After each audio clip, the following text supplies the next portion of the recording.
Welcome to Study Loop. Okay, question 9. Explain whether the following statements are true, false, or uncertain. So we first take a look at question A.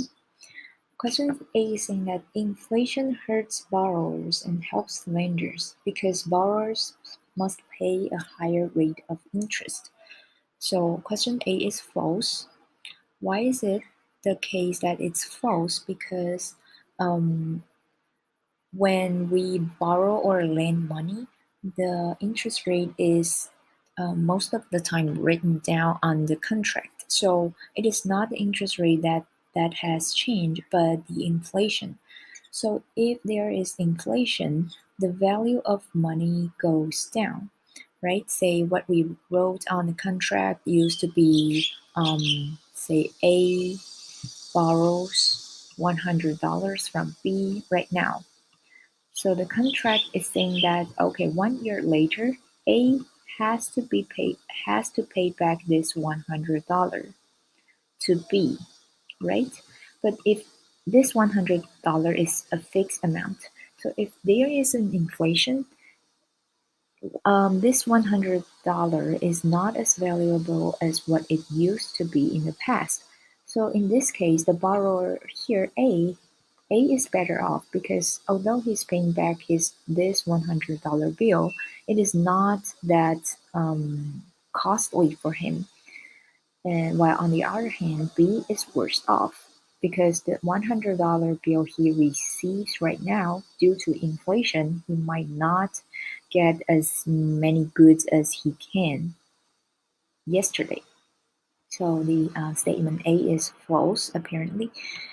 So question B is saying that if prices change in a way that leaves the overall price level unchanged, then no one is made better or worse off. I would say this B statement is uncertain.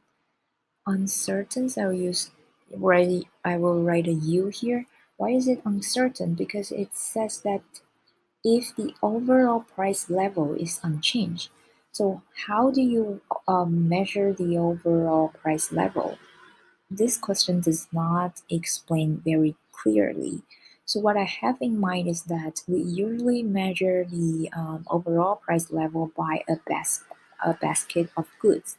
Say, so when we calculate the CPI, Consumer Product Index for the economy, there is like a basket of goods, and there are lots of things inside. Say, like what maybe a car. People buy. Maybe people buy an apple or a banana or a car here. So it's saying that the average price of this basket doesn't change, but does it not affect anyone? This is not exactly the way it is because what if you are someone who really likes to eat apple? And in this basket, the price of apple goes up while the price of banana goes down and the price of car doesn't change. So that is why this overall price of this basket doesn't change. But if you're someone who really likes to eat apple, it is bad for you because the apple is more expensive, right? While if you're someone who really likes to eat banana, it is actually good for you because the price of the banana goes down. So this statement is uncertain because we do not know the price change of each commodities in this basket. Okay, question C. Question C is as saying that inflation does not reduce the purchasing power of most workers. I would say in reality this statement is false. Why? Because inflation here, if we think of some inflation in the short run, say that today an apple is $100 and then tomorrow the apple is $110, it is actually going to affect the purchasing power of workers because their wage might not go up as quickly as the inflation. What if they earn $100 today? and their wage does not adjust with the inflation that quickly.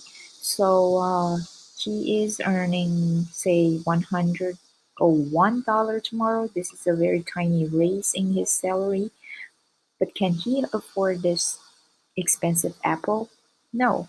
So this inflation is actually going to affect workers because the wage does not adjust in the same speed as the inflation.